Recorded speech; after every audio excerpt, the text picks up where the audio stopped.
expat community in China is probably the lowest level I've ever seen in any continent. Hello everyone, my name is Edu and this is Ready Go Expat. So when you think about the most popular expat destinations in the world, you might not think about China. Well, not only China is full of foreigners scattered all over the country, but these foreigners, they come to China to stay maybe 1 year and they end up staying 2-3 years or even longer. Well, me for example. So in today's video, I decided to ask my friends in China the question, what is the expat community like in China? Who are these foreigners that choose China to live and work? Ready? Go.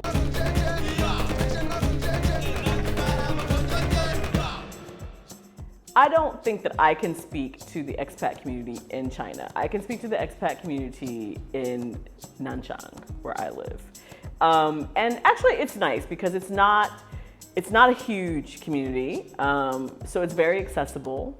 People are very friendly. I mean, I think that because the expat community tends to be mostly Westerners. I mean, you do have other Asians from other countries who are here, but typically, you know, when you're an English speaker, you find other Westerners. And people are friendly. I think people are, you know, much more willing to make friends and are helpful. When I moved here, I was really, I felt like I could plug in pretty easily because there were so many different groups like that you could ask questions, and I think that the expat community here anyway is very helpful, and I think that's probably true throughout China. I've been to other cities in China, and when you meet foreigners, it's always been like a good experience. So I think in general, you know, I think the expat community anywhere is what you make it. You know, you need to find your people. You know, everywhere you go, you'll meet expats that are very similar to you and that are traveling for similar reasons. And then you'll meet expats that you're like, yeah, I don't need to really spend any time with that person. But, you know, it's nice to see them in the bar and maybe have a drink. So, yeah. I think if you're moving to China, and especially if you're moving to a town where there isn't a big international expat community, I really believe you have got to be proactive. Because there's not going to be many activities suitable for foreigners. Mostly I'm talking about activities if you don't speak the language. Going to theater will be hard. Going to Pilates classes or any classes will be hard. So I would say you've got to be proactive. You have got to organize stuff. Whatever your hobby is, just, you know, get on the WeChat groups and organize stuff. Organize yoga classes, organize trivia nights, movie nights, game nights. It is up to us to make our, you know, social life exciting when we live in a town where we have limited availability to things. So it is too easy to complain, oh, there's nothing going on, we always go to the bar on Saturday night and get drunk. It is too easy to do that. I believe you can take an active role in the community, and also I think your life would be much more fun and colorful, as the Chinese say. People go and come very often, so very few stay here for a long time. Most of them are from maybe European countries or from US or UK, and you know, I don't have that synergy with these people too. The Latin people that live here are very few, and maybe we live so far so we can meet very often.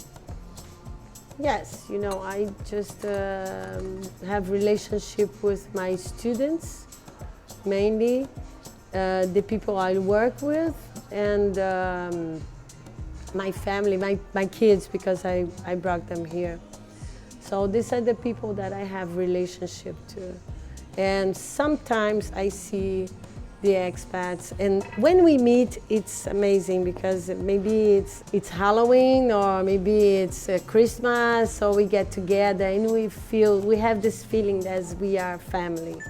Yes, I think it's cool. Nobody says anything bad about anybody. So yes, this is really cool. I like it. It's diverse, it's dynamic, it's been inspiring. You have people, especially in our city here. In some of the mid-range cities like ours. It's people really take care of each other. Someone puts up on a group, I'm trying to find a pharmacy. Within a couple of minutes, 2 other people have sent locations to that particular group. So they take care of each other. They get together on holidays. That's why it's so important. Everyone is staying plugged in and to each other. And different people. Some people are teaching. Some people are engineers. Some people are doctors, medical students. You have individuals who have been here for a couple of days, 20 years, different age groups from all over the world. So it's just, you learn so much so fast. You like before you learned it, you learned it. And it's, for me, I think the number one, if I break it all down to one word, it's been inspiring.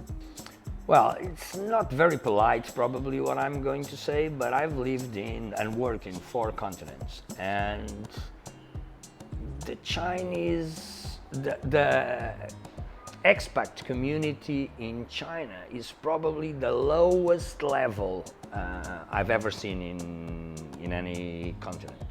You go to Africa and you have experts. You go to America and you have experts. You go to Europe and you have experts. You come here and you have curious.